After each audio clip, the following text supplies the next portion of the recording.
Hello friends, வணக்கம். Welcome to Sarguna சமையல். இன்றைக்கி நம்ம சேனலில் பார்க்கும்போதே நாவூரும் சுவையில் மாங்காய் தொக்கு தாங்க செய்ய போகிறோம். மாங்காய் சீசன் இருக்கும்போதே இந்த மாதிரி தொக்கு செய்து வச்சுக்கணும்னா 6 மாதத்துலேருந்து 1 வருஷம் வரையும் வச்சு சாப்பிட்லாங்க. கெட்டே போகாது. டேஸ்ட் பார்த்திங்கன்னா செம்மையாக இருக்கும். எல்லாத்துக்கும் சைடிஷாக வச்சு சாப்பிட்லாம், அருமையாக இருக்குங்க. இப்போ இந்த மாங்காய் தொக்கு எப்படி செய்யுதுன்னு பார்க்கலாமா? நான் இதை பண்ணுறதுக்கு 1 கிலோ மாங்காய் வாங்கி வச்சுருக்குறேங்க. இது எங்கள் ஊரில் ஒட்டு மாங்கான்னு சொல்லுவோம். சாப்பிட்றதுக்கு புளிப்பாக ரொம்ப நல்லாயிருக்கும். நல்லா கழுவிட்டு மேலே தண்ணியெல்லாம் தொடச்சிட்டு எடுத்து வச்சுருக்கிறேன். இப்போ இது மேலே இருக்கிற தோலெல்லாம் சீவி எடுத்துக்கலாம். தோலை சீவிட்டு நம்ம துருவி எடுக்கும்போது ரொம்ப ஈஸியாக துருவிக்கலாங்க. பாருங்கள், இதே மாதிரி எல்லா மாங்காயும் தோலெல்லாம் சீவிட்டு நம்ம எடுத்து வச்சுக்கலாம். இப்போ இதை நம்ம துருவி எடுத்துக்கலாங்க. இந்த மாதிரி துருவரத்தில் கொஞ்சம் பெரிய கண்ணாக இருக்கிறதுல நம்ம துருவி எடுத்துக்கலாம். அதுதான் தொக்குக்கு ரொம்ப நல்லாயிருக்கும். இதில் துருவுறது மட்டும்தாங்க கஷ்டம். மற்றபடி எல்லாம் ஈஸியாக செய்திடலாம். டேஸ்ட் பார்த்திங்கன்னா செம்மையாக இருக்கும். கடையில் போய் வாங்குறத விட சீசன் இருக்கும்போது இந்த மாதிரி செய்து வச்சுக்கணும்னா 1 வருஷம் வரையும் வச்சு சாப்பிட்லாம். சைடிஷ் பிரச்சனையே இருக்காதுங்க. பாருங்கள், இந்த மாதிரி கொஞ்சம் பெரிய பெரியதாக மாங்காவை துருவி எடுத்து வச்சுக்கணும்னா தொக்கு ரொம்ப நல்லாயிருக்கும். இருக்கட்டும். அடுப்பை பற்ற வச்சுட்டு ஒரு கடாய் வச்சுக்கோங்க. அதில் 2 டேபிள் ஸ்பூன் கடுகு சேர்த்துக்கலாம். 1 டேபிள் ஸ்பூன் வெந்தயம் சேர்த்துட்டு இதெல்லாம் நல்லா வறுப்பட்டு படப்படன்னு பொரிஞ்சிட்டு நல்ல வாசனை வரும். அந்த டைமில் நம்ம எடுத்துக்கலாம்.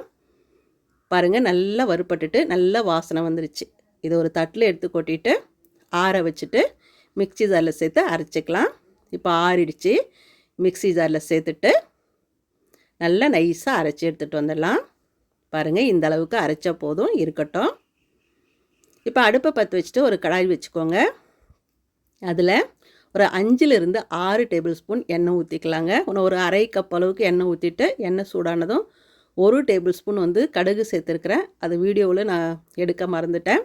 1/4 டீஸ்பூன் சீரகம் சேர்த்துட்டு இதெல்லாம் பொரிஞ்சதும் நாம் துருவி வச்சோம் இல்லைங்களா மாங்காய், அதை சேர்த்துக்கலாம்.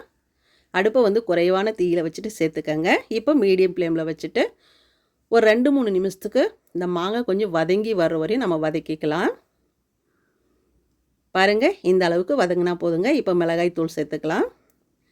3 டேபிள் ஸ்பூன் காஷ்மீரி மிளகாய்த்தூள் சேர்த்துக்கிறேங்க. இது காரம் ரொம்ப குறைவாக இருக்கும், ஆனால் கலர்ஃபுல்லாக இருக்கும். இருந்தால் சேர்த்துக்கங்க, இல்லைன்னா ஸ்கிப் பண்ணிக்கலாம். இது கூடவே 2 டேபிள் ஸ்பூன் தனி மிளகாய்த்தூள் சேர்த்துக்கலாங்க. இது கொஞ்சம் காரமாக இருக்கும். கூடவே 2 டேபிள் ஸ்பூன் தூள் உப்பு சேர்த்துக்கலாங்க. அப்போ தான் இது சீக்கிரம் நல்லா கரைஞ்சி வந்துடும். கூடவே கொஞ்சமாக மஞ்சள் தூள் சேர்த்துட்டு இதை நல்லா இந்த மசாலாலாம் இந்த மாங்காயில் நல்லா கலங்குற மாதிரி இந்த மாதிரி கலந்து விட்டுக்கலாம். பாருங்கள், நல்ல தொக்கு தனியாகவும் இந்த நாம் ஊற்றின எண்ணெய் தனியாகவும் பிரிஞ்சு வந்துருச்சு. பாருங்கள், இந்த அளவுக்கு கலந்து விட்ட பிறகு நாம் அரைச்சி வச்சோம் இல்லைங்களா கடுகு வெந்தய பொடி, அதை சேர்த்துக்கலாம். கூடவே 1 ஸ்பூன் பெருங்காயத்தூள் சேர்த்துக்கலாங்க. நல்லா வாசனையாக இருக்கும். இந்த டைமில் உங்களுக்கு வெல்லம் கொஞ்சம் ஸ்வீட்டாக வேணும் அப்படின்னு நினச்சிங்கன்னா 1 டேபிள் ஸ்பூன் வெல்லம் சேர்த்துக்கங்க. நான் புளிப்பாக காரமாக இருக்கணுன்றதுனால நான் வெல்லம் சேர்த்துக்கலை. எல்லாத்தையும் சேர்த்துட்டு பாருங்கள், எண்ணெய் தனியாகவும் தொக்கு தனியாகவும் நல்லா பிரிஞ்சு வந்துருச்சு. பாருங்கள், தொக்கும் நல்ல கலர் மாதிரி வந்துருச்சு. இந்த அளவுக்கு வர வரையும் நல்லா வதக்குனிங்கன்னா 1 வருஷம் வரையும் வச்சு சாப்பிட்லாம். 6 மாதம் வரையும் கூட வச்சு சாப்பிட்லாம், கெட்டு போகாது. அவ்வளோதாங்க. பார்க்கும்போதே நாவூரும் சுவையில் அட்டகாசமாக மாங்காய் தொக்கு சூப்பராக தயாராகிடுச்சு. பாருங்கள், மாங்காய் சீசன் இருக்கும்போது இந்த மாதிரி செய்து வச்சுக்கோங்க. நான் 1 கிலோ மாங்காய் செய்திருக்கிறேன். நீங்கள் 2 கிலோ 3 கிலோ கூட செய்து வச்சுக்கலாம். ரொம்ப நல்லாயிருக்கும், கெட்டு போகாது. டேஸ்ட் பார்த்திங்கன்னா செம்மையாக இருக்கும். இது எல்லாத்துக்கூடையும் வச்சு சாப்பிட்லாம். இட்லி, தோசை, சப்பாத்தி, வெள்ளை சாதத்தில் போட்டு பிசைஞ்சு சாப்பிட்லாம். சாம்பார் சாதம், தயிர் சாதம், ரச சாதத்து கூட வச்சு சாப்பிட்லாம். செம்மையாக இருக்கும். இந்த மாங்காய் தொக்கு கொஞ்சம் கூட சூடு இல்லாமல் நல்லா ஆறின பிறகு தான் இந்த மாதிரி கண்ணாடி பாட்டிலில் போட்டு ஸ்டோர் பண்ணி வைக்கணும். இந்த கண்ணாடி பாட்டிலில் கூட கொஞ்சம் கூட தண்ணி இருக்கக்கூடாது. நல்லா கழுவிட்டு துடைச்சிட்டு நல்லா காய வச்சுட்டு அதுக்கப்புறம் தான் இந்த மாங்காய் தொக்கை போட்டு நம்ம ஸ்டோர் பண்ணி வைக்க முடியும். ஸ்பூன் போட்டு எடுக்கும்போது கூட ஈரம் இல்லாத ஸ்பூனை தான் போட்டு எடுக்கணும். அப்போ தான் கெட்டு போகாத ஒரு 6 மாதம் வரையும் வச்சுக்கலாங்க. பாருங்கள், பார்க்கும்போதே நாக்கில் எச்சில் ஊறுது, சாப்பிடணும் போல் இருக்குது இல்லை? டேஸ்ட்டும் வந்து செம்மையாக இருக்குங்க. சீசன் போகிறதுக்குள்ளே இந்த மாதிரி நீங்களும் செய்து வச்சுக்கோங்க. இப்போ தொக்கு செஞ்சோம் இல்லைங்களா, அந்த வானல்லே 1 ஸ்பூன் தொக்கு போட்டுட்டு 2 கரண்டி சுட சாதத்தை போட்டு பிசைஞ்சு சாப்பிட்டு பாருங்களேன். டேஸ்ட்டு செம்மையாக இருக்கும்.